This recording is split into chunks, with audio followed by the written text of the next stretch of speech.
जब कांग्रेस सत्ता में रही तो विकास की अवधारणाएं जीरो रहीं। विकास के नाम पर ढिंढोरा पीटा गया। मंत्री जी कहते कहते थकते नहीं थे कि कमलनाथ जी ने कफन का पैसा खा लिया है। मैं आज उनसे ही पूछना चाहता हूँ, वो कफन का पैसा अब कहाँ है? ये बहना की जरूरत है। सिर्फ हमारे नौजवानों के हाथ को रोजगार की आवश्यकता है। नमस्कार, सोनू ब्लॉग देख रहे हैं आप। मैं हूं आपका दोस्त सोनू निगम। इस वक्त मैं निवाड़ी जिले की निवाड़ी विधानसभा क्षेत्र में हूं और आज हमारे साथ खास बातचीत करने के लिए अवधेश सिंह राठौर हैं, जो बहुजन समाज पार्टी से इस विधानसभा से तैयारियां कर रहे हैं। सबसे पहले हम उनके बारे में जानेंगे। प्रताप सिंह राठौर, निवाड़ी विधानसभा क्षेत्र हमारा कार्य क्षेत्र है और रामराजा सरकार की विधानसभा हमारी विधानसभा कहलाती है। और आजकल हम लोग गांव-गांव में पहुंच के गांव की जो भी समस्याएं हैं उन समस्याओं पे फोकस कर रहे हैं कि किसी तरह इन समस्याओं को से निदान मिले हमारे क्षेत्र की जनता को, और निरंतर प्रयास करते रहते हैं। मेरा राजनीतिक जीवन करीब 30 वर्ष का राजनीतिक जीवन है। उस राजनीतिक जीवन में मैंने सभी दलों में काम करके देख लिया। कांग्रेस में हमारा पूरा परिवार रहा। 15 साल मुझे भाजपा में भी काम करने का मौका मिला, लेकिन आज लगा कि जो असली जिंदगी जीने का मौका मिला है, आज इस छोटे तबके दबे कुचले लोगों के साथ जब काम करने का मौका मिला, तब लगा है कि हाँ, असली जिंदगी की शुरुआत मेरी अब हुई है। निवाड़ी विधानसभा में किस प्रकार से तैयारियां चल रही हैं? बहुजन समाज पार्टी पिछली बार भी कई जगह फाइट में रही थी, तो क्या उम्मीदें हैं कि जिस तरह से आप काम करेंगे उसे जीत का परचम लहरा पाएंगे? निवाड़ी विधानसभा क्षेत्र में पहले गणेश कुशवाहा जी जो जनपद अध्यक्ष के परिवार से थे, तो उन्हें प्रत्याशी पार्टी ने बनाया था। ये स्थिति रही कि कई जगह हम लोग जीते और कई जगह फाइट में रहे, और पैसे का अभाव समझ लीजिए, बहन जी की सभा ना हो पाने की वजह से समझ लीजिए, और वो चुनाव पार्टी लूज की। लेकिन जब से निरंतर पार्टी के लोग इस बात का प्रयास कर रहे हैं कि इस विधानसभा से बीएसपी जीत के जाए, और अब मुझे वो सपना साकार होता नजर आ रहा है। जब से मैंने इस पार्टी में कदम रखा और क्षेत्र में मेरा जाना हुआ, तो मैं लोगों में एक अजीब सा उत्साह देख रहा हूँ, खास तौर से उस समुदाय में जिस समुदाय पर विकास की किरण कभी पड़ी ही नहीं थी। ऐसे समुदाय के लोगों को लग रहा है कि हाँ यार, अब मेरे साथ एक ऐसा मजबूत प्रत्याशी सामने है कि जिसके साथ हम लोग कंधे से कंधे मिला के अगर काम करेंगे तो हमारी विधानसभा यहाँ बीएसपी का परचम लहराएगी और हमारी विधानसभा से एमएलए जीत के जाएगा। ऐसा लोगों में जोश देखने मिल रहा है। वर्तमान में जो विधायक हैं वो 2 बार से लगातार बन रहे हैं विधायक। भारतीय जनता पार्टी की राज्य में केंद्र में सरकार है, शासन सत्ता पुलिस बल सब कुछ उनके पास है। उन्हें किस तरह से चुनौतियां दे पाएंगे? उनको चुनौती बीएसपी को देने की आवश्यकता नहीं है। भाजपा के लोग ही उनके लिए चुनौती बन के खड़े हुए हैं। उन्होंने भाजपा के लोगों से ही इतना अच्छा व्यवहार कर लिया है कि लोगों ने उनसे दूरियां बना ली। चाहे किसी भी उपक्रम को लेकर देख लीजिए आप, चाहे जिला पंचायत में ले लीजिए, चाहे जनपद पंचायत में ले लीजिए। जनपद पंचायत के एक सदस्य को तो बार बार काउंटिंग करके उसको हराया गया, और जब तक वो रात भर में जीत नहीं गए, जब तक काउंटिंग बंद नहीं हुई, तो कुशवाहा समुदाय के लोग तो उन्होंने संकल्प लिया है कि इस बार तुम पुलिस के बल से, शासन के बल से मुझे हरा सकते हो, लेकिन एमएलए के चुनाव में इसका खामियाजा उन्हें भुगतना पड़ेगा, और आवश्यक रूप से वो अब की बार पराजय का मुंह देखेंगे। एक हवा सी चल रही है मध्य प्रदेश में कि भारतीय जनता पार्टी को हराना तो कांग्रेस को लाना है। कांग्रेस को लेकर आप किस प्रकार से सोचते हैं? इस तरह की कोई हवा नहीं चल रही। जो लोग जो हवा बना रहे हैं, उनकी हवा चुनाव का जिस दिन परिणाम आएगा वो हवा उनकी निकल जाएगी, हवा ही हो जाएगी। आपको मैं बता देना चाहता हूँ, लंबे समय से कांग्रेस सत्ता में रही। जब कांग्रेस सत्ता में रही तो विकास की अवधारणाएं जीरो रहीं। विकास के नाम पर ढिंढोरा पीटा गया और कोई विकास नहीं हुआ, और उनसे 4 कदम आगे भाजपा आगे निकली है। रोज घोषणाएं करते हैं, घोषणा वीर के नाम से हमारे मुख्यमंत्री जी फेमस हो गए हैं, और उन्हीं का जूठा पानी हमारे यहाँ के विधायक ने पी लिया है। जैसा वो कहते हैं वैसे ही घोषणाएं ये करते हैं। ये स्थिति है कि किसी भी गांव में आज जब हम पहुंचते हैं तो स्कूल की बच्चियां हमसे कहती हैं कि साहब मामा जी हमारी सुन नहीं रहे, हमें ना तो ड्रेस मिल रही, ना हमें समय पे किताबें मिल रही, ना हमें वजीफा मिल रहा है। हम शिक्षा के क्षेत्र में जब देखते हैं कि इतनी बदतर पोजीशन पूरे संसार में मुझे नहीं लगता कि कहीं होगी जितनी खराब पोजीशन मध्य प्रदेश में हुई है। लेकिन एक मिनट में टोकूंगा आपको। कांग्रेस बीजेपी लगातार ये दावा कर रही है कि हम लाडली बहना योजना के नाम से 1000 रुपये और 1500 रुपये दे रहे हैं, इस पर क्या है?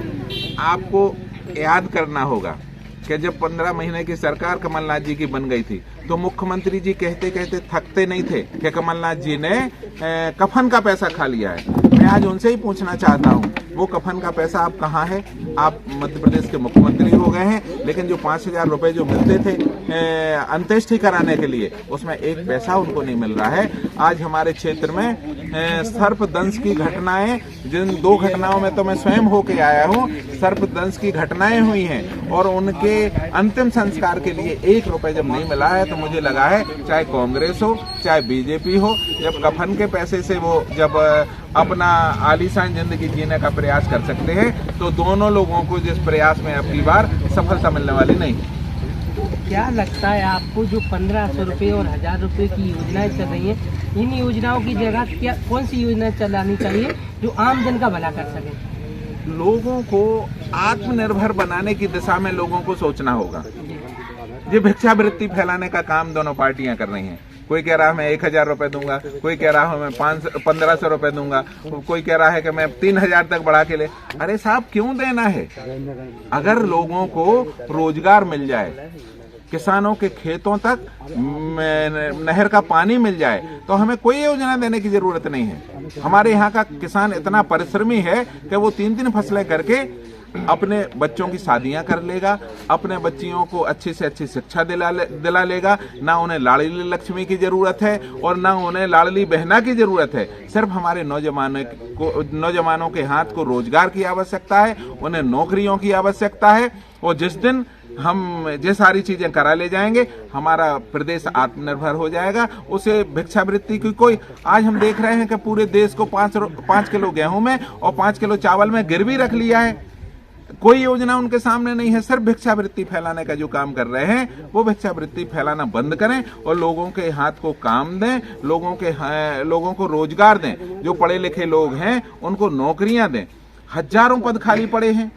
आज ये स्थिति है कि उन पर कोई पद प्रतिष्ठा नहीं हो रही है, उनमें भर्ती नहीं हो रही है, और भर्ती हो रही है तो बड़े बड़े घोटाले, व्यापम जैसा घोटाला और अभी एक पटवारी जैसा घोटाला, इस तरह के घोटाले करके और सरकारें बहुत लंबे समय तक थोड़ी चलाई जा सकती हैं। जनता की समझ में आ गया है। अब उन्हें लगता है कि तीसरे विकल्प को हमें चुनना चाहिए और तीसरे विकल्प के रूप में अब की बार निवाड़ी विधानसभा क्षेत्र नहीं पूरे मध्य प्रदेश में बहुजन समाज पार्टी का जो परचम लहराने वाला है वो वक्त बताएगा। आगामी समय में जिस दिन परिणाम खुलेंगे उस दिन पता लगेगा कि बहुजन समाज पार्टी बहुतायत में सीटें जीत के आई है। जब आप धरातल पे विधानसभा के विभिन्न गांवों में घूम रहे हैं तो क्या क्या मुख्य समस्याएं देखने को मिल रही है जब आप धरातल पे घूमते हैं? आपको बता देना चाहता हूँ, अभी प्रधानमंत्री नल जल योजना जो चली, मध्य प्रदेश में दूसरा स्थान प्राप्त किया है, जहां उन्होंने बता दिया है कि सबसे अच्छी योजना निवाड़ी विधानसभा क्षेत्र में शुरू हुई है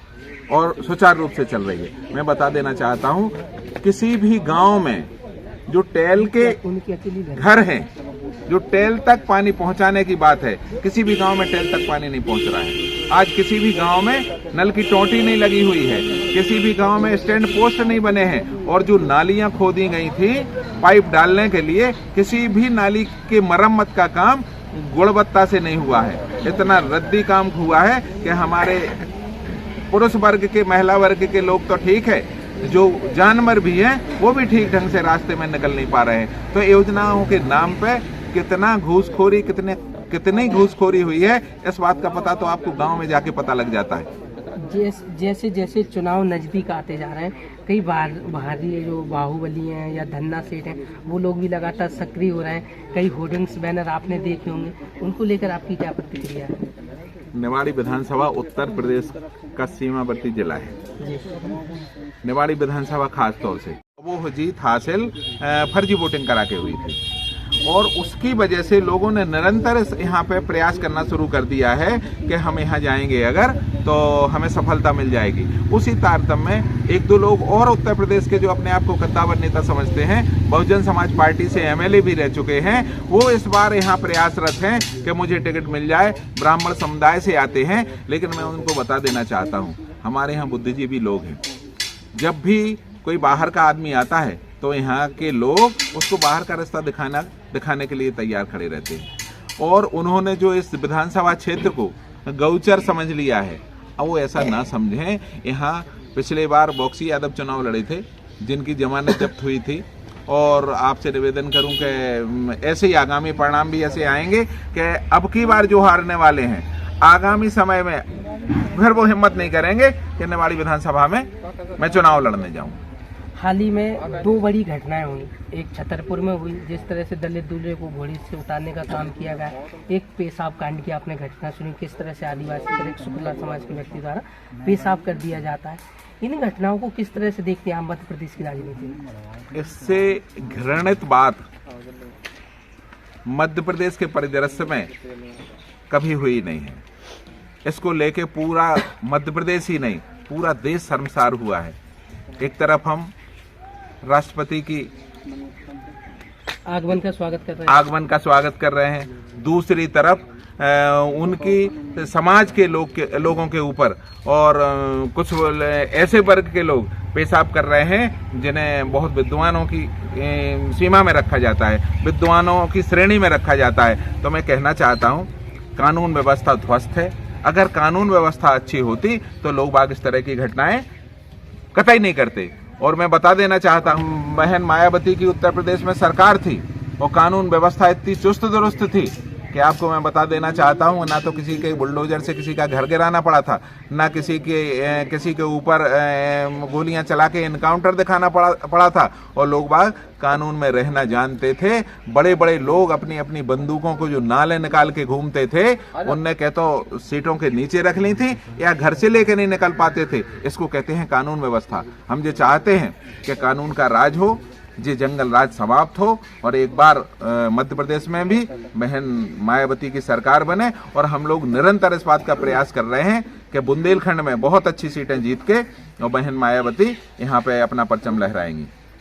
तो ये थे हमारे साथ खास बातचीत में अवधेश सिंह राठौर, जो कि निवाड़ी विधानसभा से तैयारियां कर रहे हैं।